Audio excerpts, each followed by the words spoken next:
শ্ৰীমন্ত শংকৰদেৱ সংঘৰ বাৰ্ষিক অধিৱেশনলৈ মাজত মাত্ৰ এটা দিন। জামুগুৰি হাটৰ জ্যোতি বিষ্ণু সমন্বয় ক্ষেত্ৰত এতিয়া ব্যাপক প্ৰস্তুতি দেখিবলৈ পোৱা গৈছে।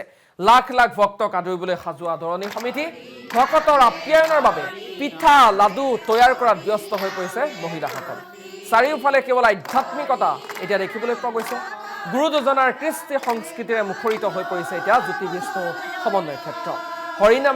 হৰিনামেৰে মুখৰিত হৈ পৰিছে অধিৱেশনস্থলী। অস্থায়ী নামঘৰত শ শ ভক্তই ইতিমধ্যে আগবঢ়াইছে শৰাই নৈবেদ্য, আশীৰ্বাদ গ্ৰহণ কৰিছে আৰু ৫ লাখ ভকত বৈষ্ণৱক আদৰিবলৈ সাজু আদৰণি সমিতিৰ তৰফৰ পৰা এইদৰেই জাতি ধৰ্ম বৰ্ণ নিৰ্বিশেষে সকলো সাজু হৈ আছে। চাৰিওফালে শুনিবলৈ পোৱা গৈছে হৰিনামৰ লহৰ আৰু শংকৰদেৱ সংঘৰ অধিৱেশনৰ এতিয়া প্ৰস্তুতি অন্তিম পৰ্যায়ত।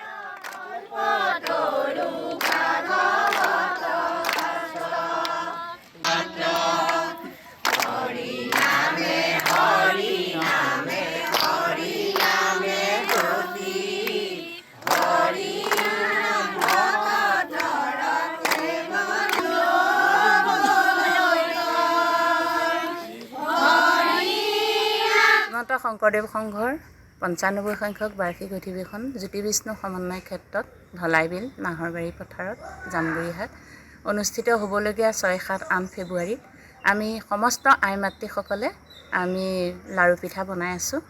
আপোনালোকে দেখিছেই আমি ভকতপান বৈষ্ণৱসৱক আমাৰ সভালৈ আহি আমাৰ মিটিঙলৈ আহি আমি তেওঁলোকক সেৱা কৰিবলৈ আমি সকলো আগ্ৰহী হৈ আছোঁ। আমাৰ তেজপুৰ জিলাত ৭খন আঞ্চলিক আছে। সকলো আয়ে প্ৰতিখন প্ৰাথমিকে আমাৰ লাড়ু পিঠা বনাই আছে।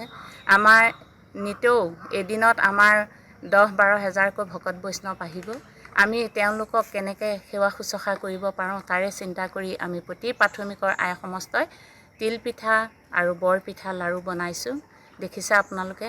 আহক আমাৰ শ্ৰীমন্ত শংকৰদেৱ সংঘৰ অনুষ্ঠান কিন্তু কেনেকুৱা, আহক আমাক আপোনালোকৰ পদধূলি দিয়ক। বহু সময়ত আমাৰ কিছু অভিযোগ আহে যে আমাৰ বয়োবৃদ্ধসকল যিসকল আছে বা আমাৰ আশীৰ ঊৰ্ধৰ যিসকল লোক আছে, শাৰীৰিকভাৱে যিসকল সক্ষম লোক আছে, সেইসকলেও কেতিয়াবা ভোজনালয়ত শাৰী পাতি অন্নগ্ৰহণ কৰিবৰ কাৰণে অসুবিধা হয়। গতিকে আমি তেখেতসকলৰ কাৰণে এইবাৰ বিশেষভাৱে আমি সেই ব্যৱস্থাটো কৰিছোঁ। যিসকল শাৰীৰিকভাৱে অক্ষম বা বয়োজ্যেষ্ঠ লোক তেখেতসকলৰ কাৰণে সুকীয়া পথৰ ব্যৱস্থা কৰিছোঁ আৰু আমাৰ সাধাৰণসকল সুকীয়া পথেৰে যাব আৰু সকলোৱে যাতে একেলগে ভোজনালয়ত সোমাব পাৰে তেনেধৰণৰ ব্যৱস্থা এটাও কৰা হৈছে। কেইবাটাও মানে সোমোৱাৰ পথ আমি কৰি দিছোঁ। সেই পথৰ মাজে মাজে তেখেতসকলে সোমাই অন্নগ্ৰহণ কৰিব পাৰিব। ৩০০তকৈও অধিক চৌকা তাত আমাৰ নিৰ্মাণ হৈছে।